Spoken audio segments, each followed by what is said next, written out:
tranquilidad no es inmóvil. Es una sensación que cambia con vos y con lo que te pasa. En Sumum contás con la última innovación tecnológica y con servicios médicos de vanguardia para que la tranquilidad te acompañe siempre. Sumum, excelencia para tu vida.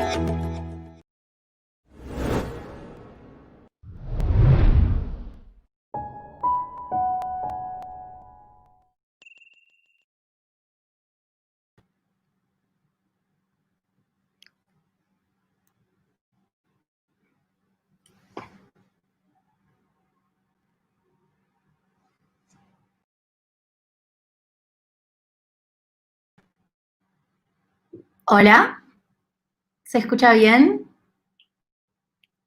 ¿Me ven?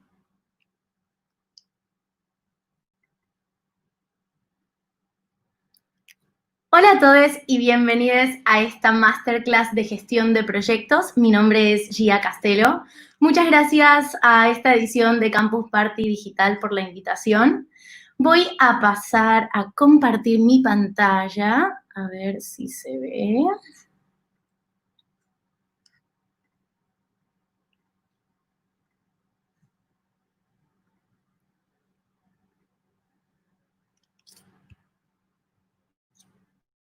A ver. ¿Ahí lo pueden ver bien? No sé si, a ver.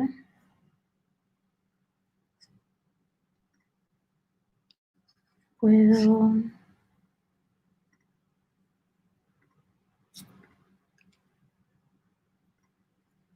Ahí está.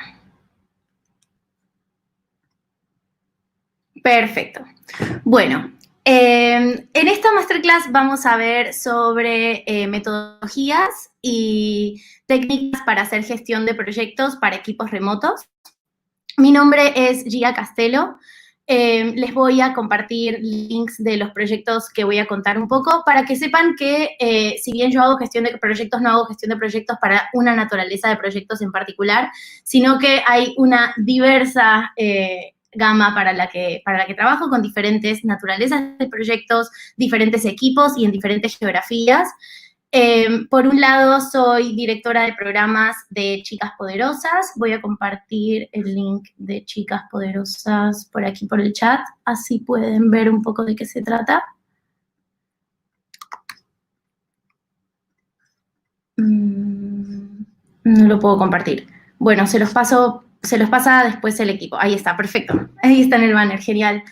Y Chicas Poderosas es una comunidad global de periodistas, diseñadoras, programadoras y activistas, donde lo que hacemos es fomentar el desarrollo de mujeres en medios y personas no binarias, y también para crear oportunidades para que todas las voces sean escuchadas dentro de los medios digitales. Después, por otro lado, también soy directora de programas para Ruido Blanco Residencia. Y Ruido Blanco es un programa de una residencia para 10 artistas multidisciplinarios que son seleccionados para desarrollar obra en la ciudad de Puerto Iguazú, Misiones, una vez al año. Es un proyecto que llevamos a cabo personas.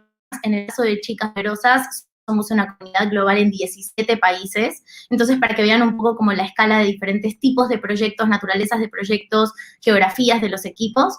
Después, por otro lado, también formo parte de Chicas Programando. Chicas Programando es una comunidad de mujeres y personas no binarias que somos desarrolladoras y que a través de talleres y de charlas lo que hacemos es crear espacios seguros para generar diversidad en proyectos y organizaciones de tecnología. Y por último, está Cepicol, que es un proyecto de cuarentena que tenemos con mis amigues Gino Chingolani, Juliana Planas y Mariano Legname, donde lo que hacemos es crear una fiesta de perreitos en aislamiento los sábados, mientras que dure esta cuarentena donde tenemos que estar aislados en nuestras casas y poder abrir este espacio para que podamos bailar en comunidad. Estas metodologías, como les contaba, que vamos a ver en esta charla, han sido aplicadas tanto para equipos de 2 personas como para equipos de 100 personas, a veces trabajando en diferentes idiomas, con diferentes países, y hay otros que son regionales, y hay otros, como en el caso de Cepicol, que son temporarios. Y lo que vamos a ver durante esta clase es cómo hacemos una gestión de proyectos desde la idea, pasando por realizar un one-pager o un resumen de un proyecto. Después también cómo crear equipos remotos, conocer quiénes son las personas que crean estos tipos de equipos. Y acá también voy a ampliar un poco porque ahora como estamos todos trabajando desde la virtualidad, me parece pertinente dar una serie de tips para hacer gestiones de reunión efectivas. Y después, por otro lado, vamos a pasar ya a la parte final, que es cómo hacer el seguimiento de esas tareas y de esos equipos en líneas de tiempo y, finalmente, cómo hacer evaluación de impacto. En el caso de que tengan dudas durante esta charla, las pueden postear en el chat. Vamos a tener más o menos unos 40 minutos de esta clase, pero después vamos a abrir unos 15 minutos finales de preguntas y respuestas para poder responder todas las dudas que tenga el público. El primer punto que quería hablar con ustedes es sobre la idea. Es importantísimo poder definir qué es lo que queremos hacer, en primer punto, pero no solo qué queremos hacer, sino para quiénes, que esto es como definir un target o una audiencia específica a quienes quiera llegar nuestro proyecto. Después, por otro lado, y esto es fundamental, es durante cuánto tiempo queremos llevarlo a cabo. Y después, por último, por qué es importante para nosotros llevar a cabo este proyecto. Y aquí hago un énfasis en durante cuánto tiempo, porque los proyectos, si bien pueden tener un inicio y pueden tener un final, y eventualmente cuando se realicen después poder volver a replicarlo una segunda o tercera vez, siempre es importante ponerlo como en cajitas temporales para poder medir el impacto de eso y ver cómo mejorar en una segunda edición. Y acá marco una diferencia porque no es lo mismo decir, por ejemplo, en el caso de Chicas Poderosas, nosotras estamos con presencia con embajadoras en 17 países, entonces no es lo mismo decir queremos estructurar nuestra comunidad en 17 países que por ahí decir, o sea, cubrir estos 4 puntos y decir como, bueno, quiero estructurar una comunidad en 17 países entrenando a 2 embajadoras por país durante un periodo de 12 talleres, que van a ser quizás semanales, o sea, va a ser un periodo de 3 meses, para mejorar la estructura de apoyo entre mujeres y personas no binarias en medios en América Latina. De nuevo, acá va a ir otro ejemplo, por ejemplo, unos amigos, ¿no? Quiero hacer un podcast sobre proyectos en pandemia, y es como, bueno, ok, vamos a definir un poquito más esa idea en estos 4 puntos fundamentales que nos van a ayudar a entender cómo poder llevarla a cabo. Entonces, por ejemplo, quiero hacer un podcast de pandemia para personas que hagan consumo consciente durante 10 semanas para darle visibilidad a proyectos autogestivos durante el COVID-19 que puedan suplir esta demanda de consumo consciente. Después, por otro lado, una vez que tenemos una idea y tenemos estos 4 puntos como sumamente definidos, los invito a que creen un one-pager o un resumen del proyecto. Ahora vamos a pasar por cada una de las partes de este documento, pero es muy importante definir que sea en una página y que es un resumen. O sea, no es un resumen ejecutivo, no es una proyección financiera, esto es una página donde vamos a poner todas las partes que necesitamos dentro de este documento con el fin de poder salir a buscar luego recursos, sponsors, partners, equipo para nuestro proyecto, porque no es lo mismo decirle a alguien tipo, che, tengo esta idea, te copás y la haces conmigo, a, che, tengo esta idea, esta es la estructura, esto es más o menos lo que quiero hacer, esto es por qué quiero hacerlo, esto es cómo lo vamos a llevar a cabo, esto es lo que vamos a generar de este proyecto y cuál va a ser el impacto esperado. Y hay una diferencia abismal porque también ayuda a las personas a sumarse de una y decir como, che, está realineado a lo que quiero hacer, vamos, o sea, te acompaño, o, ¿sabes qué? A mí me parece que no soy muy buena haciendo esto o lo otro, pero tengo a la persona específica que te va a poder ayudar a hacer esto. Entonces, al principio, cuando vamos definiendo este tipo de partes para cada uno de los proyectos, de cierta manera también hacemos más fácil nuestro proceso a lo largo de salir a buscar el equipo o los fondos o los partners perfectos para el proyecto. Vamos a hacer un recorrido por este documento. Este documento es un one-pager que utilizamos para nuestra organización, que es Chicas Poderosas. Hay algunas cosas que por una cuestión de privacidad como que y sobre todo de contenido tuve que taparla. Van a haber placeholders por todos lados. Pero básicamente esto contiene un título, Y su primera parte es qué es lo que queremos hacer. Entonces, en este caso, nosotras definimos cuál era el proyecto en literal 3 líneas. Después, la segunda parte va a ser por qué lo queremos hacer. Entonces, en este caso, por ejemplo, este proyecto particular, no sé si lo llegan a leer, pero acá lo que estamos diciendo es que el periodismo está pasando por una crisis para reinventarse. Después, por otro lado, hay una falta de colaboración o de cultura de colaboración dentro del periodismo. Después, por otro lado, hay falta de cupo dentro de los medios grandes al momento de tener como en sus espacios de directorio o de tomas de decisión. Después, por otro lado, hay tópicos que son relevantes y que no están siendo representados en los medios en casos particulares o porque es una historia que no rinde o porque no va a tener muchos clics o muchos likes. Entonces, nosotras lo que estamos haciendo es producir esas historias para que los medios puedan distribuirlas dentro de sus audiencias sin que ellos tengan que invertir recursos en crear historias que quizás no les son redituables. Y después, por otro lado, también otra de las cosas por las cuales queríamos hacer este proyecto en particular es para promover el freedom of speech de mujeres, sobre todo en relación o en términos de derechos humanos. Entonces, vamos de nuevo para atrás un poquito, tenemos el qué, después por qué es importante. Después pasamos al siguiente, que es de qué manera lo vamos a hacer. Y acá vamos a listar de manera muy general cuáles son las actividades que nuestra organización o nuestro proyecto va a llevar a cabo. Después vamos a hacer un output, que es un output es básicamente, ok, nosotros con este proyecto, que es importante por esta razón, vamos a generar este contenido o en este caso, por ejemplo, era un mediatón en Costa Rica, que un mediatón es como una especie de hackathon, pero de medios, para 70 personas. Íbamos a publicar 7 proyectos multimedia, íbamos a trabajar con más de 70 mujeres y personas no binarias de diferentes disciplinas para realizar este proyecto. Y después había una crisis muy particular en Nicaragua, o sea, una crisis política en Nicaragua en ese momento, y de los cuales los medios locales no estaban hablando. Entonces, nosotras una de las cosas era, bueno, romper con ese silencio, sacar estos 7 proyectos multimedia que hablen sobre este tópico específico. Y después, por último, este documento también está bueno que incluya una sección del impacto esperado, que básicamente es, con todo esto que nosotras queremos generar con este proyecto, el impacto creemos que va a ser, y ahí ponemos KPIs, que son Key Performer Indicators, que básicamente lo que nos va a decir son como los indicadores que nos van a ayudar a medir si este proyecto tuvo o no relevancia eventualmente.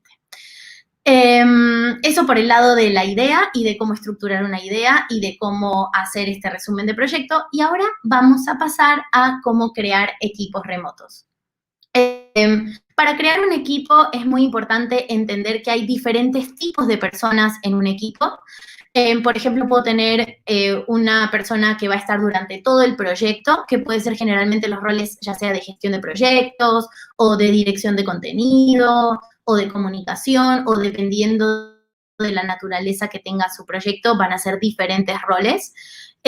Y acá quiero hacer una pausa, porque no lo mencioné antes, pero me parece sumamente relevante, y es que tanto las metodologías como las herramientas para gestión de proyectos, generalmente, o en líneas generales, como lo que se recomienda es que no se apliquen como vienen de la teoría directamente a la práctica, sino también hacer un proceso de cuáles de estas metodologías y cuáles de estas herramientas y qué partes de estas metodologías y qué partes de estas herramientas las puedo aplicar para que beneficien a mi proyecto. Porque muchas veces lo que sucede con gestores de proyectos que no tienen mucha experiencia es que dicen como, uy, esta metodología está buenísima, es para compañías de 300 personas y la vamos a aplicar en nuestro proyecto de 5 personas. Y es muy difícil que se pueda trabajar con esas metodologías porque muy probablemente vamos a estar gastando un montón de recursos de tiempo en utilizar esas metodologías que la verdad es que no son tan naturales o tan orgánicas para el proyecto que tenemos nosotros. Pero lo que sí se puede hacer es tomar esas metodologías y adaptarlas a la naturaleza de nuestro proyecto o a adaptarlas a la cantidad de personas de nuestros equipos. Entonces, vuelvo a este tema de los equipos remotos, porque justamente yo en este caso estoy mencionando roles que son roles que tienen uno de mis equipos, porque además gestiono varios, pero de este equipo en particular, como estos son los roles que se podrían diferenciar dentro de un mismo proyecto, dentro de una misma organización. Pero esto no quiere decir que ustedes no puedan adaptarlo a sus roles y a la naturaleza de sus proyectos. Entonces, para crear un equipo está bueno tener en consideración de que no todo el mundo va a tener la misma implicancia dentro del proyecto, entonces que van a haber personas que van a estar durante todo el proyecto. Después hay otras personas que van a estar formando parte de nuestros proyectos por etapas, como por ejemplo, no sé, en la producción o en la etapa de dar unos talleres o en la etapa de medir impacto.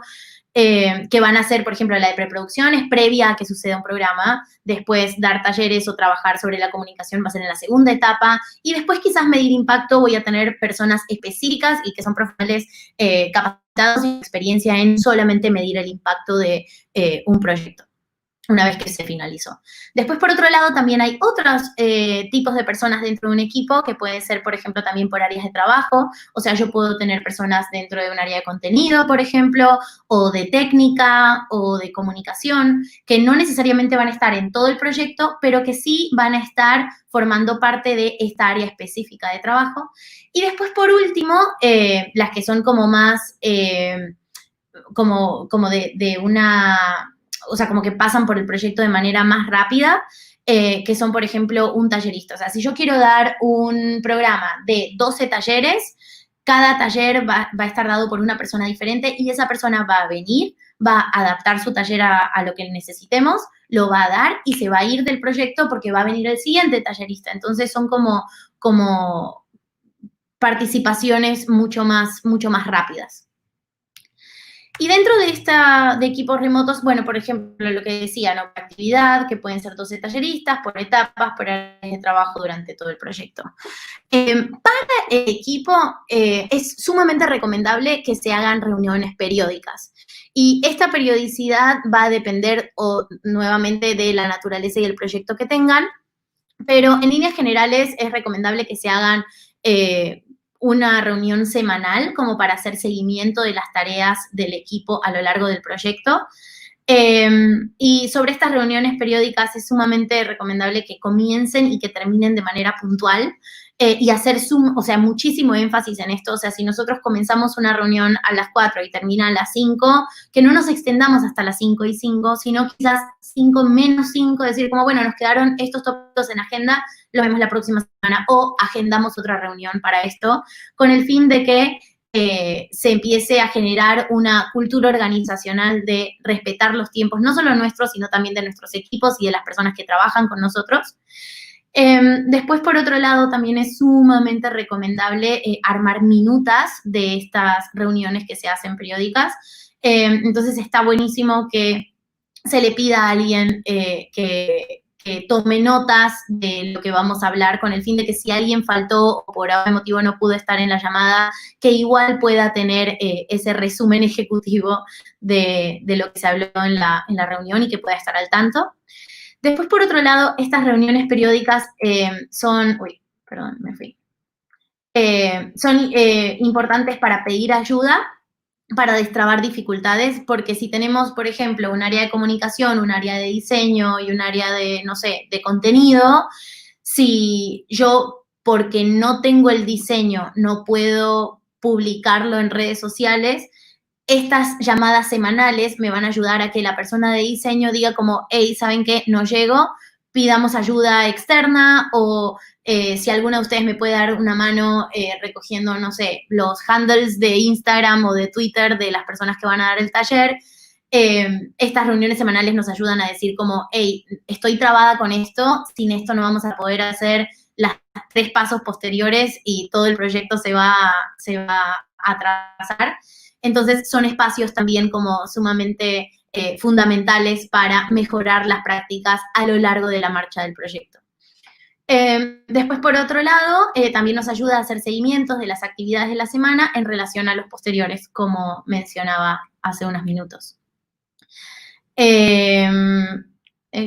Seguir proyectos, seguir equipos. Perfecto. Bueno, las reuniones periódicas. Y volviendo al tema de adaptar estas reuniones periódicas a la naturaleza de cada uno de los proyectos. En el caso de Chicas Poderosas, por ejemplo, yo soy directora de programas. Hay veces que son programas en simultáneo. Entonces tengo, ponele, 5 programas al mismo tiempo. Es importante para mí tener una weekly, o sea, una llamada semanal, para cada uno de los programas que estoy teniendo. Entonces, no es como una llamada donde toda la gente de todos los programas se junta y habla qué está haciendo cada programa, sino yo tengo una weekly con un equipo que está haciendo un programa particular, vemos que todas sus tareas estén alineadas, que sepan qué es lo que van a hacer durante esa semana, y también al weekly de la semana siguiente vemos si se lograron esas tareas previas para marcar las posteriores. En el caso de Ruido Blanco, por ejemplo, que es la residencia para artistas, nosotras con mi codirectora, que es Estefanía Krunkamp, con ella hacemos una reunión cada 2 semanas porque el ritmo del proyecto es mucho más lento. Nosotras hacemos un programa que es anual, entonces no tenemos que estar corriendo semana a semana sobre las tareas, sino que son cosas como más orgánicas en el tiempo, es mucho de, no sé, abrir una convocatoria para artistas. Entonces, mientras la convocatoria está abierta, quizás estamos moviendo la convocatoria en redes, trabajando mientras con otros partners, viendo cosas de la casa, pero no necesariamente tenemos por qué hacer como una semanal cuando los ritmos son un poco más laxos. Y después, por otro lado, otro de los proyectos que es Epicol, que era este proyecto que les contaba de perreitos en aislamiento que hicimos con mis amigos, como proyecto de cuarentena, esto son fiestas que hacemos todos los sábados a través de Zoom. Entonces, hay un montón que coordinar de los DJs que vienen de sábado, quiénes van a ser los que van a hacer las performances en cada una de las fiestas, quién se va a encargar de la comunicación, hay que hacer el diseño de los flyers, se cae un artista, entonces hay que buquear a otro. Entonces, en el caso de Cepicol, nosotros lo que hacemos es, en vez de hacer una llamada semanal, porque una llamada semanal nos queda recontra corta, lo que hacemos es 2 llamadas semanales de 30 minutos cada una, con el fin de ver qué es lo que hay que hacer, dividir tareas entre los 4 y después 2 o 3 días más tarde, cómo vienen con esas tareas, estamos listos para el sábado o no. Y dentro de estas reuniones periódicas que son fundamentales para hacer el seguimiento de los proyectos, también quería compartirles 3 consejos para hacer reuniones virtuales efectivas, que independientemente de que hagan de gestión de proyectos o que estén teniendo llamadas ahora con sus equipos, está buenísimo tenerlas bajo la manga. La primera es que calendaricen.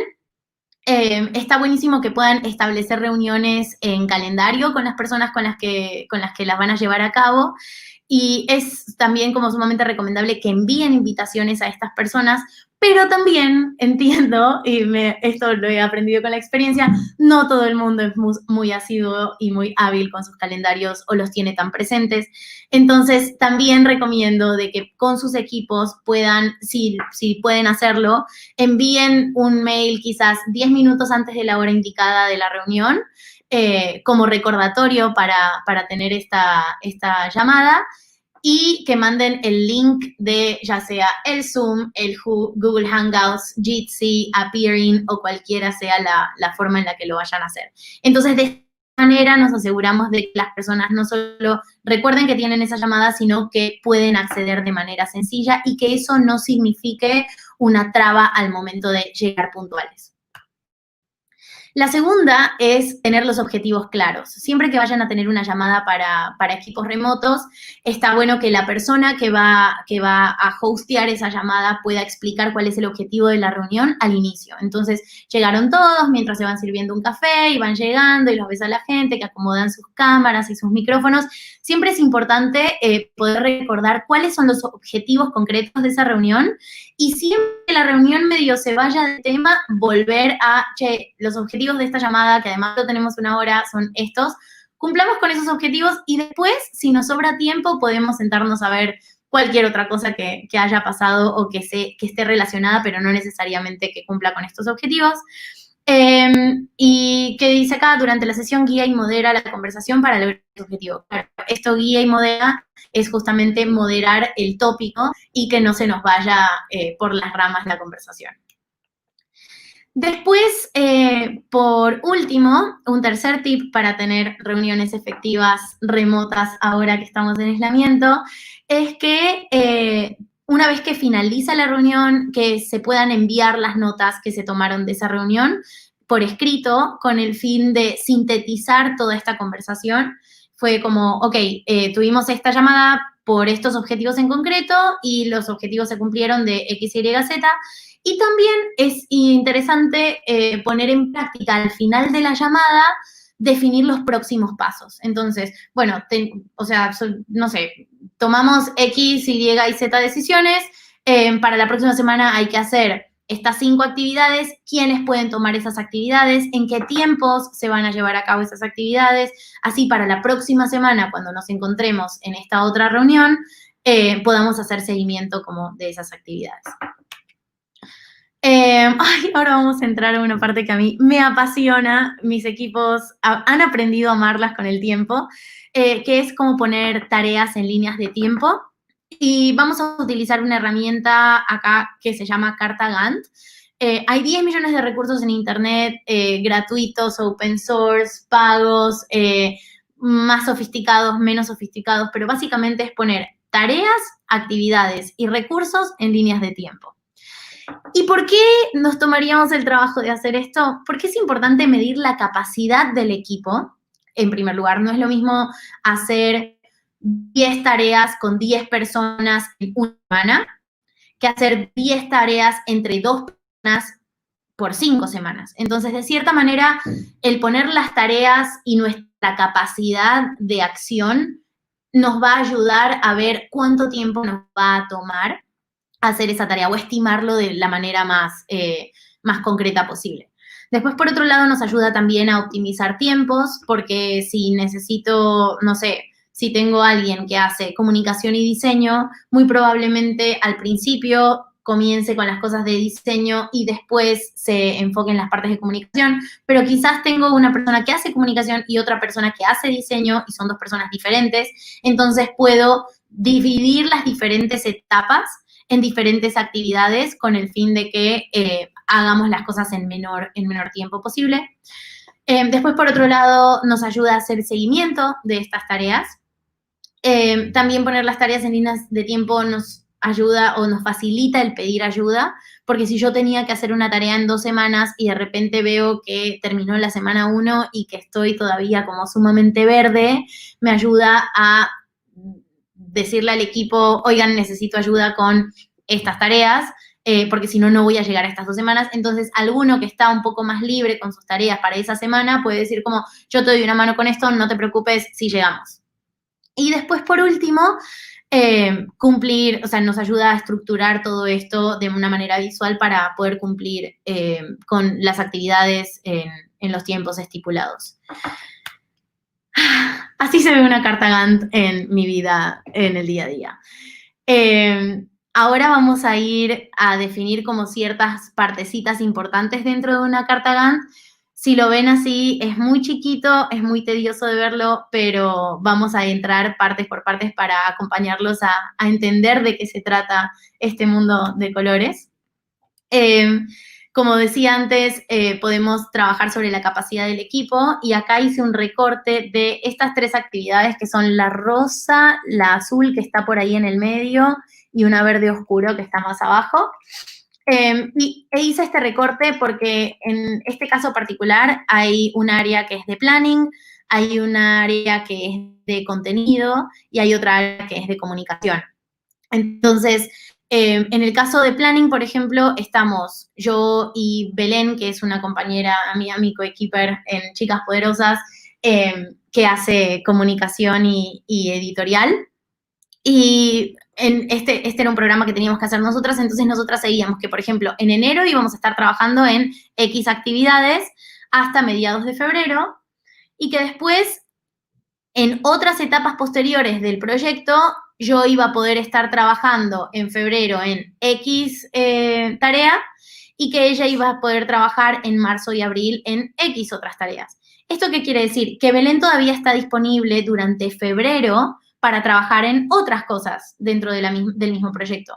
Y de la misma manera que yo ya voy a estar más liberada en marzo para poder ayudarla a ella o darle soporte a ella en las tareas que ella tenga. Entonces, a eso voy con la capacidad del equipo. No todos los roles se necesitan durante todo el periodo del tiempo del proyecto en su totalidad. Sin embargo, sí podemos estructurarlo de manera tal de poder visualizar cuáles son los huecos, tanto de temporales como de capacidad, para poder crear un equipo que sea multidisciplinario y que se puedan ayudar entre sus partes. Después, por otro lado, las tareas en líneas de tiempo. Acá vuelvo a la primera y acá vamos a hacer un recorte de los talleres, que son estos que están acá, que básicamente nosotras lo que hicimos fue un programa donde teníamos 12 talleres, era un taller por semana. Entonces, acá cada una de estas líneas estaban llevadas a cabo por una tallerista diferente. Entonces sabíamos que esa tallerista llegaba, o sea, tenía que hacer el delivery de su taller en esta cuarta semana de abril, después que la siguiente iba a ser la primera de mayo, la siguiente va a ser la segunda semana de mayo, la siguiente va a ser la tercera semana de mayo, la cuarta semana de mayo y así como al futuro.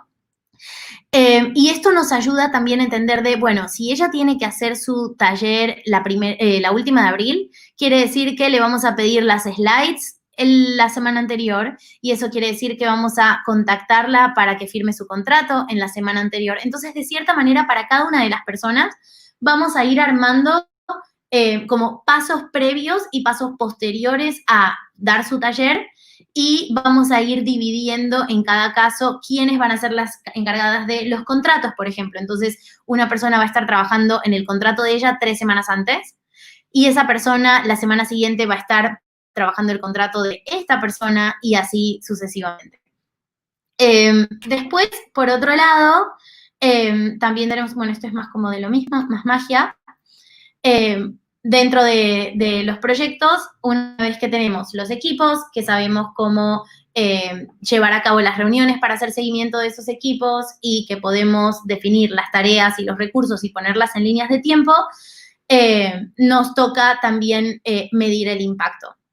Y para medir el impacto es una práctica sumamente necesaria porque de cierta manera nos ayuda a entender si un proyecto no solo estuvo buenísimo y hay que replicarlo, o si un proyecto estuvo más o menos y hay cosas que ajustar, entonces podemos replicarlo, pero tomando esas cositas en consideración. O si un proyecto, la verdad es que no solo no tuvo el impacto esperado, sino que se cayó en el medio porque fallaron 10 millones de cosas, porque una pandemia global tipo se lo comió en el medio, o por lo que sea que falle un proyecto, y también entender que las cosas a veces, por más de que nosotros creamos de que son ideas magníficas, no funcionan o porque no tienen una demanda concreta o porque a la gente no le interesa tanto tu proyecto, y está bueno también medir el impacto para que los datos nos ayuden a tomar la decisión de esta idea quizás no era la mejor o quizás no era el tiempo y poder matarlo y tomar la decisión de matar un proyecto no solo porque creo que salió mal, sino porque los datos me dicen que no salió de la manera en la que lo habíamos esperado. Y para esto lo que hacemos es definir estos indicadores de performance, que son como claves, y hay que definir estos KPIs previos tanto del proyecto en su totalidad, como de los roles de las personas dentro del equipo y también del impacto esperado. No es lo mismo que un proyecto falle porque no teníamos las personas adecuadas, que un proyecto falle, un proyecto salga increíble, pero que el impacto no haya sido el esperado, o que haya tenido un impacto increíble, pero que se destruyó un equipo en el medio porque no se tomaron las consideraciones previas. Así que para esto voy a dividirlo como en estas 3 partes. Primero definir los KPIs por proyecto, después por roles y después por impacto. Y voy a ampliar un poquito en cada uno. En el caso de definir KPIs previos al proyecto, podría ser, por ejemplo, ok, quiero realizar estos 2 entrenamientos. Entonces, si al final termino porque el tiempo se me corrió o una persona se cayó en el medio y no pude buquear a un especialista del mismo tópico en ese mismo lugar, y en vez de realizar 2 entrenamientos, terminé realizando, no sé, 10, entonces eso me da ciertos parámetros de que hubieron cosas que fallaron. De la misma manera, hacer una residencia durante un mes, por ejemplo, eso podría ser como otro parámetro importante, o sea, como si yo quiero hacer una residencia para artistas, para 10 artistas durante un mes, no es lo mismo que lo logre hacer a que no lo logre hacer y por qué falla eso. Y después, en el caso de Cepicol, por ejemplo, armar una fiesta virtual por semana, nosotros ya sabemos que surgimos con una idea y con que nuestro objetivo es ese. Después también tenemos objetivos y KPIs previos del equipo. Y para medir la performance del equipo es sumamente importante hacer, primero y principal, una descripción de roles, saber que esta persona, por más de que haga diferentes roles en el mismo proyecto, saber que esa persona va a ser la encargada de esas cosas particulares. Después, por otro lado, esos que se definen en un principio, después se pueden hacer seguimiento a medida que se van reportando las tareas de manera semanales. Y después, por último, se va a hacer una evaluación del equipo, que esto es sumamente interesante porque por más de que yo tenga la descripción de mi rol y yo reporte mis tareas y haga todas las tareas, también es sumamente interesante al finalizar el proyecto saber cómo el equipo me evalúa a mí como parte de él mismo. O sea, cómo fue mi performance ya quizás a un nivel más humano. Y después, a ver, me fui para el otro lado. Y después los KPIs del proyecto, que es ya del proyecto en su totalidad. Y es, por ejemplo, cuál fue la performance del alcance de mi proyecto. O sea, si yo quiero hacer 12 talleres, y ponerle que, o sea, de nuevo acá, del proyecto. Si yo quiero hacer un taller de 12 ediciones de 12 talleres y que el impacto sea que 100 chicas sean capacitadas o 100 chicas y personas no binarias sean capacitadas en esos talleres, yo quizás en el proyecto me fue re bien porque pude hacer los 12 talleres, pero después en el impacto esperado quizás me doy cuenta de que no terminaron siendo 100 chicas capacitadas en cada uno de los talleres, sino que quizás fueron 70. Entonces, de cierta manera, eso nos ayuda a ver que quizás hubieron fallas en la comunicación o en la distribución, o cuántas subieron al principio y cuántas subieron al final, y tratar de entender por qué se cayó esa audiencia en el medio. Entonces, ahí es la diferencia como cuáles son las métricas de impacto de un proyecto en particular o del impacto del proyecto y las diferencias entre esos. Después, por otro lado, está la satisfacción de la calidad. No es lo mismo haber tenido, esto está mal, esto acá debería decir, definir KPIs del impacto, pero no es lo mismo decir satisfacción de calidad en el sentido de, ok, yo hice esos 12 talleres, vinieron más de 100 chicas o personas no binarias a cada uno de mis talleres, pero cuando hago una encuesta de calidad, las chicas dicen como, no sé, tal tallerista no estuvo tan bien, o la calidad teórica, o sea, como nos hubiese gustado tener más marco teórico, o lo que sea que haya en el medio.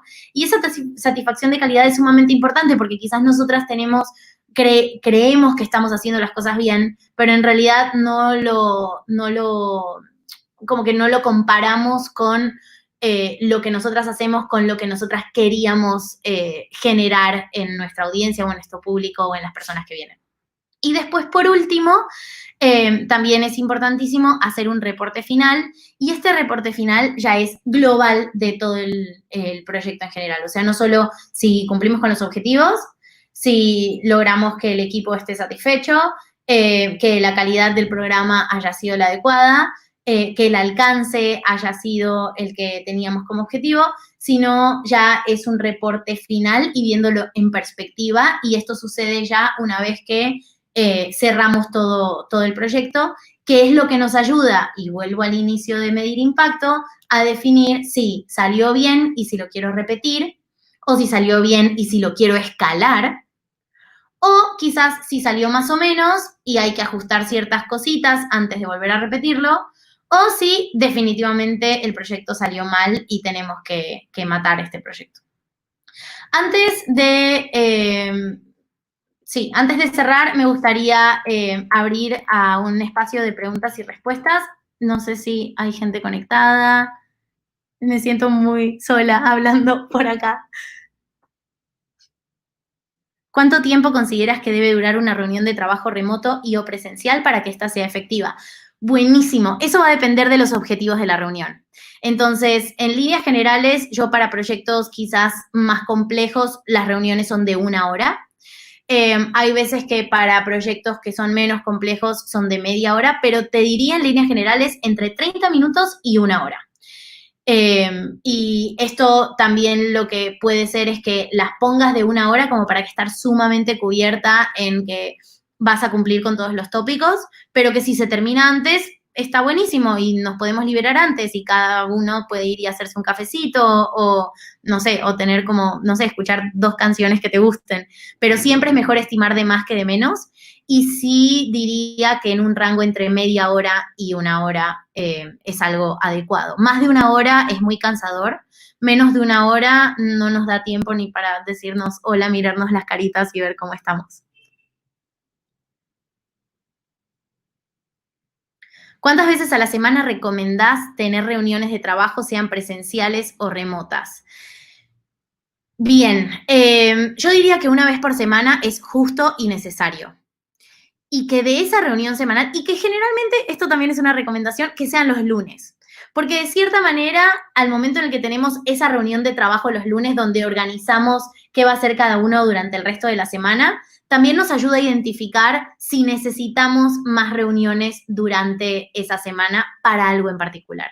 Entonces yo lo que diría es una reunión por semana con el equipo los lunes.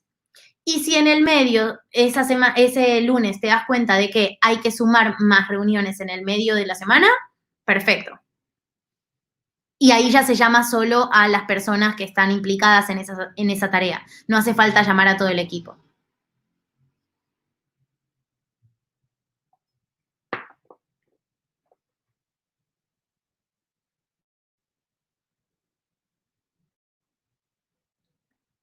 Tengo reuniones de trabajo en donde nos juntamos a hacer tareas en conjunto. ¿Recomendás eso o mejor que solo sea de plantear los puntos y distribuir tareas?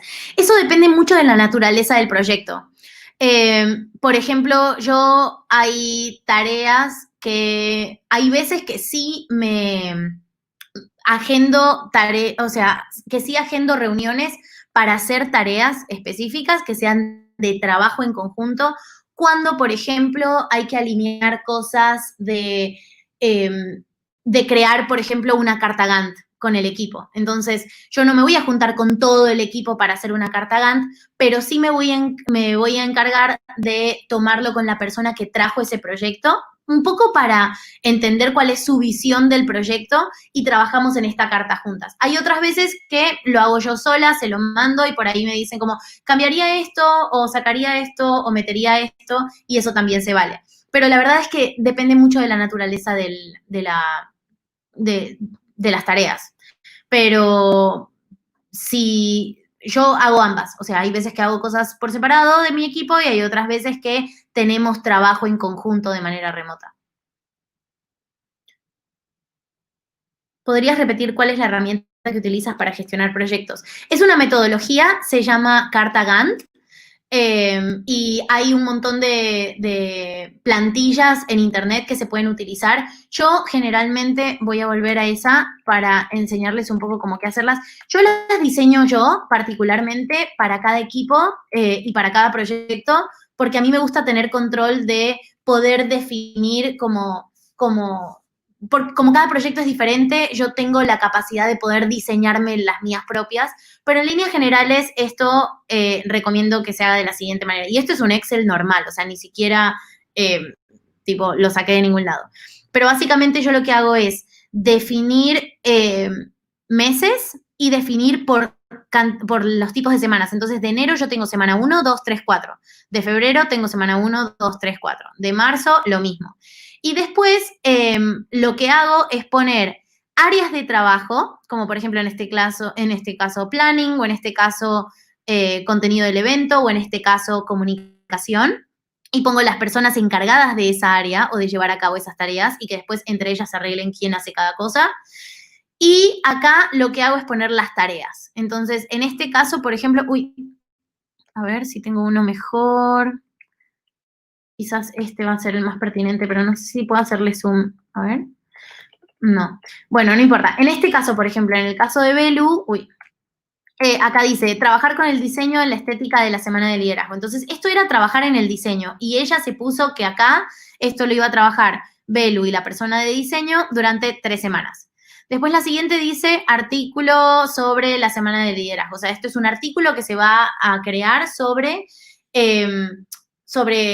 de qué va el proyecto, pero que sea para viles mortales. No es un one-pager recontra robótico que dice qué, por qué es importante, qué impacto vamos a tener, cuáles son los objetivos, etcétera, sino que es algo más hacia la comunidad.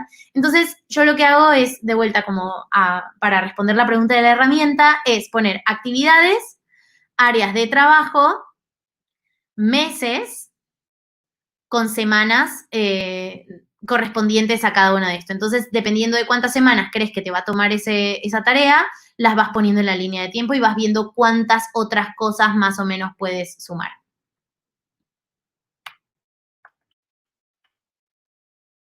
¿Qué más? ¿Qué más? ¿Más preguntas? No hay más preguntas.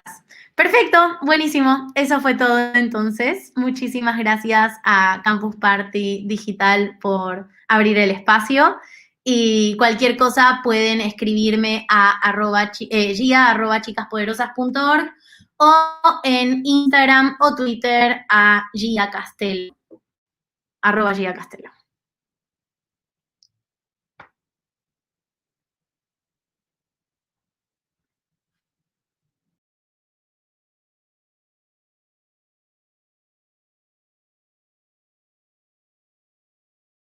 Si tenés entre 18 y 31 años, abrí tu cuenta gratis y online y sacá tu tarjeta de débito You con ahorros pensados para vos, seguros para la bici, celu o instrumentos y mucho más.